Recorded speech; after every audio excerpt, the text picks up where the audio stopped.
atas kakimu Tuhan, hauskan titik embun sabda penuh ampun.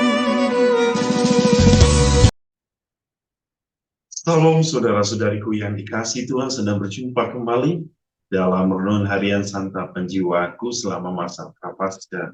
Dan semoga hari ini kita semua dalam keadaan sehat walafiat dan segala pekerjaan kita diberkati oleh Tuhan. Saudara-saudariku, hari ini kita kembali diundang untuk bersama-sama mendengarkan firman Tuhan, dan kita akan merenungkan Injil Yohanes bab 7 ayat 1 sampai 2, dilanjutkan ayat 10 dan dilanjutkan ayat 25 sampai 30. Mari kita bersama-sama mendengarkan firman Tuhan. Inilah Injil suci menurut Yohanes. Sesudah itu Yesus berjalan keliling Galilea, sebab ia tidak mau tetap tinggal di Yudea, karena di sana orang-orang Yahudi berusaha untuk membunuhnya.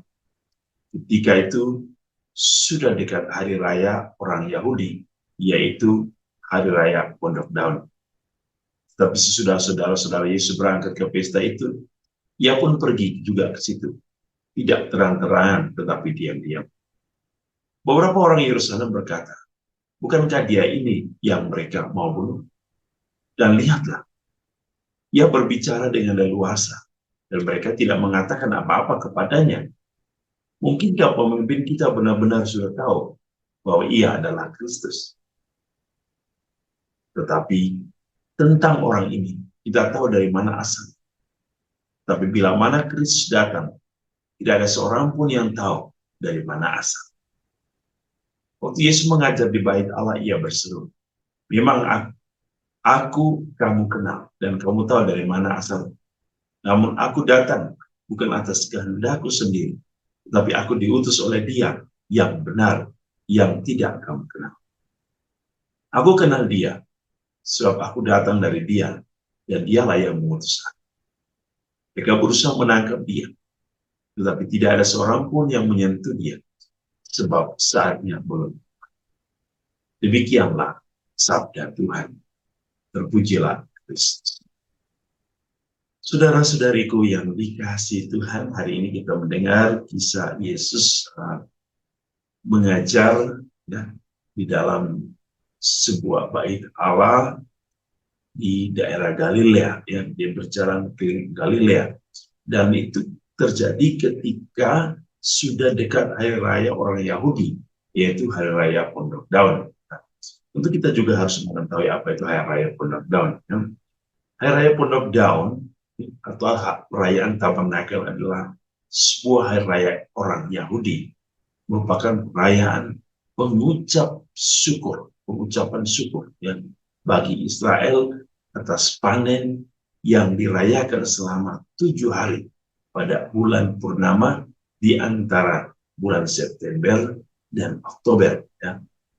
Dan kalau kita melihat pemaknaan hari raya Pondok Daun di dalam Alkitab, itu sangat menarik bahwa di dalam Alkitab perayaan ini dimaknai sebagai festival panen utama bangsa Yahudi. Kita bisa lihat dalam kitab Keluaran bab 23 atau dalam Ulangan bab 16. Dan festival utama bait Allah dalam bilangan, ya, dalam kitab Bilangan bab 9, dan sebagai pengingat bagi bangsa Israel mengenai pengembaraan yang mereka lakukan di padang pasir ketika mereka keluar dari tanah Mesir.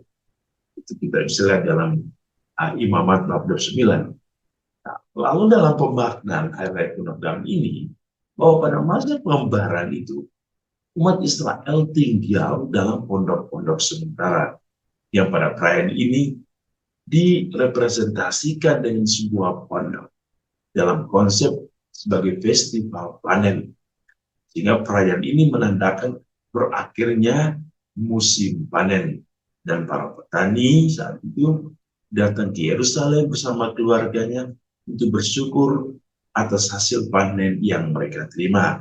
Jadi selama masa pergi mereka ke Yerusalem, mereka akan tinggal di dalam pondok tersebut. Oleh karena itu, saudara-saudari, Yesus hari ini ketika ia bersama dengan orang-orang yang mengenal dia, sesungguhnya Yesus kembali itu mengingatkan tentang kebenaran dirinya yang diutus Bapa, bahwa dia adalah Sang Mesias. Dia adalah Kristus yang datang untuk membawa cinta sejati.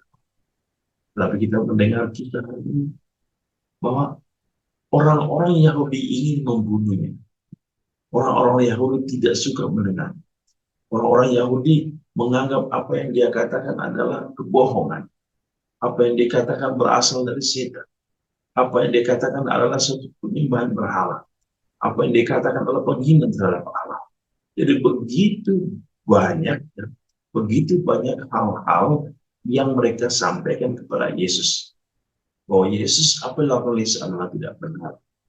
Tapi kalau kita melihat bahwa semua pelayanan Yesus itu dilakukan, bahkan apa yang dibuat oleh Yesus itu semuanya menunjukkan kepada kekuasaan, kepada keagungan, kepada keilahian yang berarti. Yesus menyatakan kebenaran.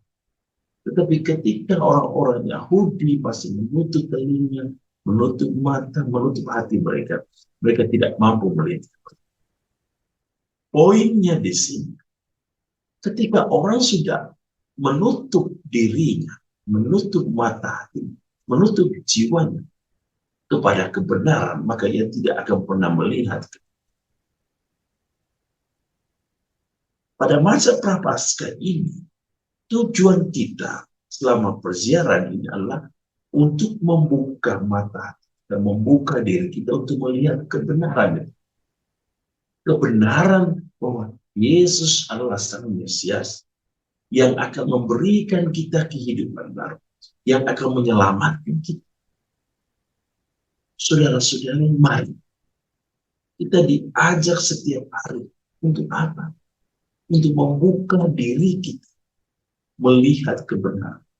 Dan ini yang kita sebut dengan proses pertobatan. Mampukah kita, maukah kita, bersediakah kita untuk mengalami cinta sejati Allah ini? Kalau kita ingin jawaban hanya satu, perbaharilah hidup kita, diri kita dalam pertobatan. Tuhan Yesus memberkati kita hari ini, melindungi kita, membimbing kita, dan semoga selalu menguduskan kita dalam seluruh hidup dan hidup. Dalam nama Bapa dan Putra dan Roh Kudus.